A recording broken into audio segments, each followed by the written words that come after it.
Now the two angels came to Sodom in the evening, and Lot was sitting in the gate of Sodom. When Lot saw them, he rose to meet them, and he bowed himself with his face toward the ground. Hear now, my lords. Please, turn into your servant's house and spend the night, and wash your feet.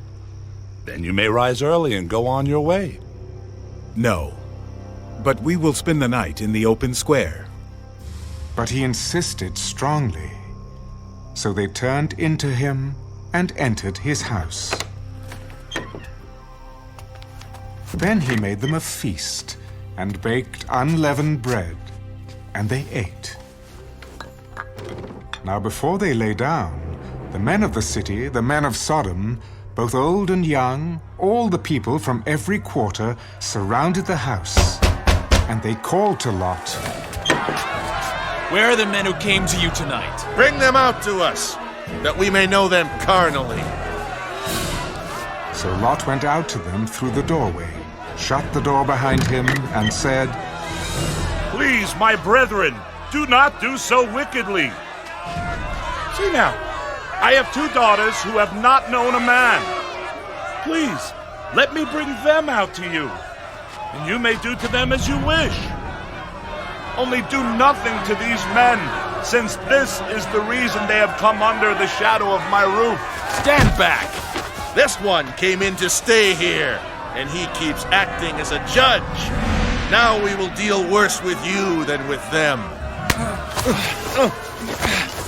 So they pressed hard against the man Lot, and came near to break down the door. But the men reached out their hands and pulled Lot into the house with them, and shut the door.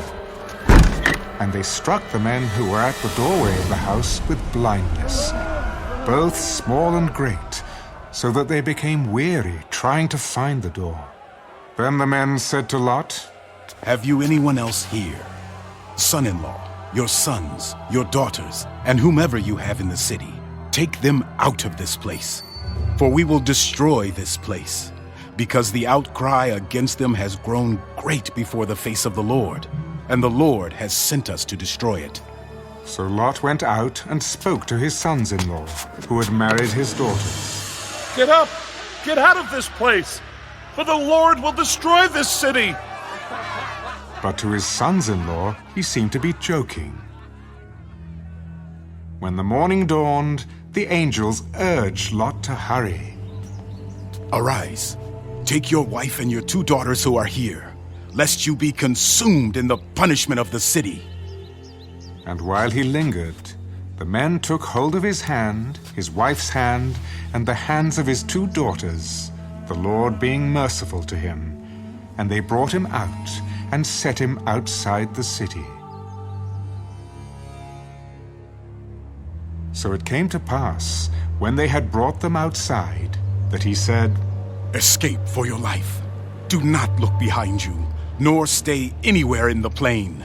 Escape to the mountains, lest you be destroyed. Please, no, my lords. Indeed now, your servant has found favor in your sight, and you have increased your mercy which you have shown me by saving my life. But I cannot escape to the mountains, lest some evil overtake me and I die. See now, this city is near enough to flee to, and it is a little one. Please, let me escape there. Is it not a little one? And my soul shall live. See, I have favored you concerning this thing also, in that I will not overthrow this city for which you have spoken. Hurry, escape there, for I cannot do anything until you arrive there. Therefore the name of the city was called Zoar. The sun had risen upon the earth when Lot entered Zoar.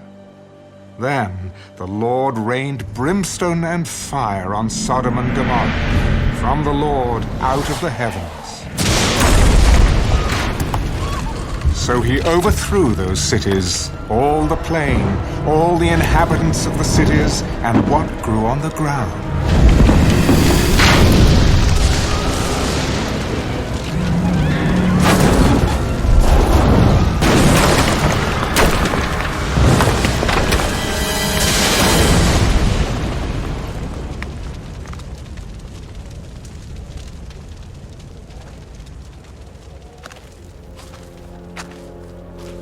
But his wife looked back behind him.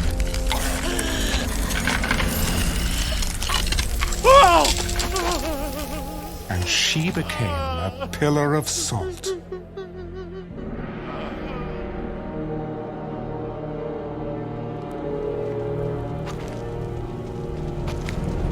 And Abraham went early in the morning to the place where he had stood before the Lord.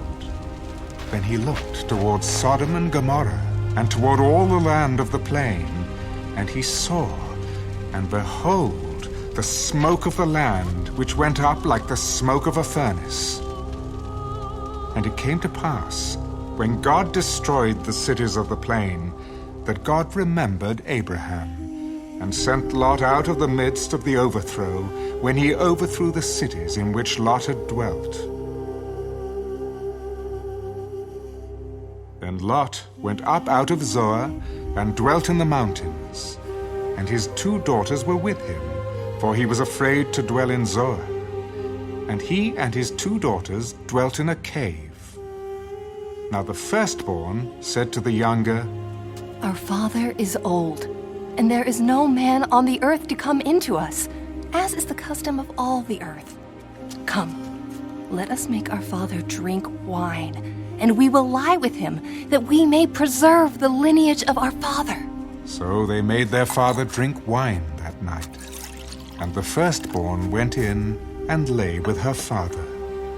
And he did not know when she lay down or when she arose. It happened on the next day that the firstborn said to the younger, Indeed, I lay with my father last night. Let us make him drink wine tonight also, and you go in and lie with him, that we may preserve the lineage of our father. Then they made their father drink wine that night also. And the younger arose and lay with him, and he did not know when she lay down or when she arose. Thus both the daughters of Lot were with child by their father. The firstborn bore a son and called his name Moab. He is the father of the Moabites to this day. And the younger, she also bore a son and called his name Ben-Ammi. He is the father of the people of Ammon to this day.